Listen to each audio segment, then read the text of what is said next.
Assalamualaikum warahmatullahi wabarakatuh. Perkenalkan, nama saya Wulandari. Di sini saya ingin menjelaskan tugas 4, yaitu bahan pendingin refrigeran. Bahan pendingin adalah zat yang mudah diubah dari cair menjadi gas atau sebaliknya.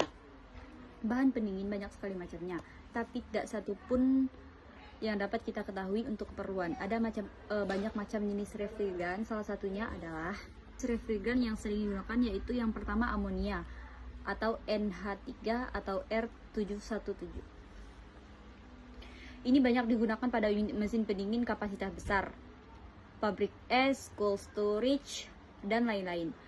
Titik didihnya adalah pada 1 atmosfer sama dengan minus 34 derajat Celcius. Kebaikan dari amonia ini adalah mudah diketahui bila terjadi kebocoran. Terus panas laten, penguapan tinggi, terus murah. Burukan dari amonia yaitu beracun, kekuatan dieлекtrika rendah sehingga tidak dapat digunakan pada kompresor tertutup, dan tidak larut dalam oli sehingga harus ada oil separator. Bila bercampur air menyebabkan karat, terutama pada instalasi logam, kuningan, tembaga, dan timah. Terus yang terakhir yaitu mudah terbakar atau meledak bila bercampur udara dalam perbandingan 13-27%. Kedua ada halogen atau fluorokarbon. Jenisnya cukup banyak, tapi yang sering digunakan dalam mesin pendingin hanya beberapa seperti R12, R22, R502, dan R134.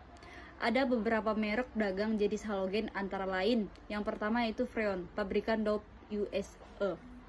Yang kedua Genetron, pabrikan Allied General Corporation USA. Yang ketiga Prigen, pabrikan Hoist Jerman. Dan ada banyak lagi macam jenis halogen. Dan yang paling utama yaitu refrigeran. Banyak digunakan pada mesin pendingin kapasitas kecil seperti lemari es, titik didih pada 1 atmosfer minus 30 derajat Celcius. Kebaikan pada refrigeran yaitu tidak menimbulkan karat, tidak beracun, tidak dapat terbakar atau meledak.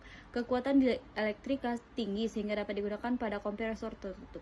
Dapat bercampur oli sehingga tidak perlu oli separator. Tekanan dan temperatur kerja lebih rendah. Harga lebih murah dibanding halogen lainnya.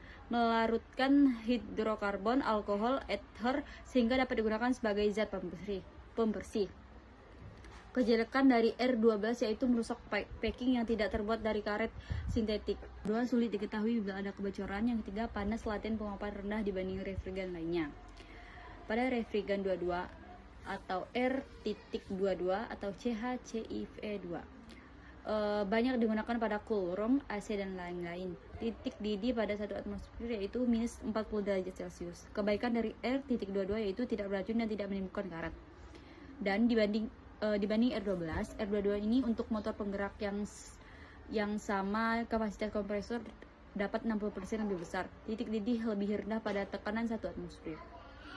Kejelekan pada R22 ini yaitu pada temperatur rendah tidak dapat bercampur dengan oli sehingga perlu oli separator. Tekanan kondensasi tinggi, sulit diketahui bila ada kebocoran. Terakhir ada refrigeran 502 atau R502 atau CCIF2. Jenis bahan pendingin campuran antara 51,2%, R155 dan 48,8% R22 banyak digunakan pada mesin pendingin yang menghasilkan temperatur rendah. Titik didih pada tekanan 1 atmosfer yaitu minus 45,4 derajat Celcius.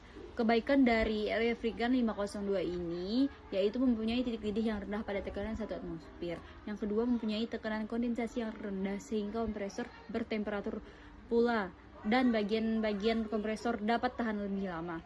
Ketiga, kekentalan minyak pelumas lebih dapat terjamin, tidak beracun dan tidak menimbulkan karat. Kejelekan dari R502 ini yaitu pada temperatur rendah tidak dapat larut dengan oli sehingga sebaiknya menggunakan oli separator.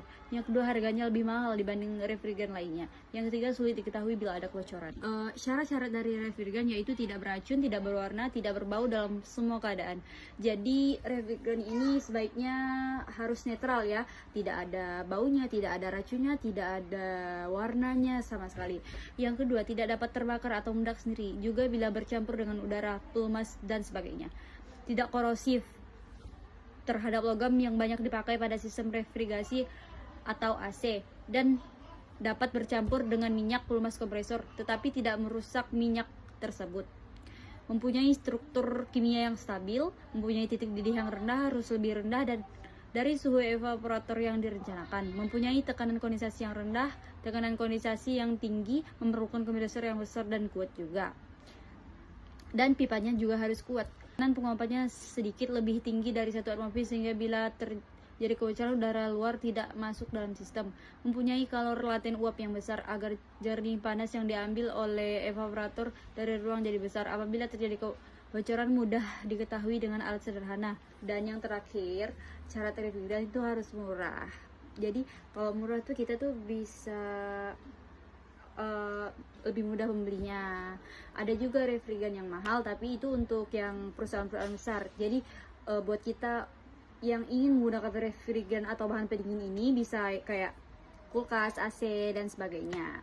Sekian dari penjelasan dari saya, kurang dan lebihnya saya mohon maaf. Wabillahi taufiq wal hidayah. Wassalamualaikum warahmatullahi wabarakatuh.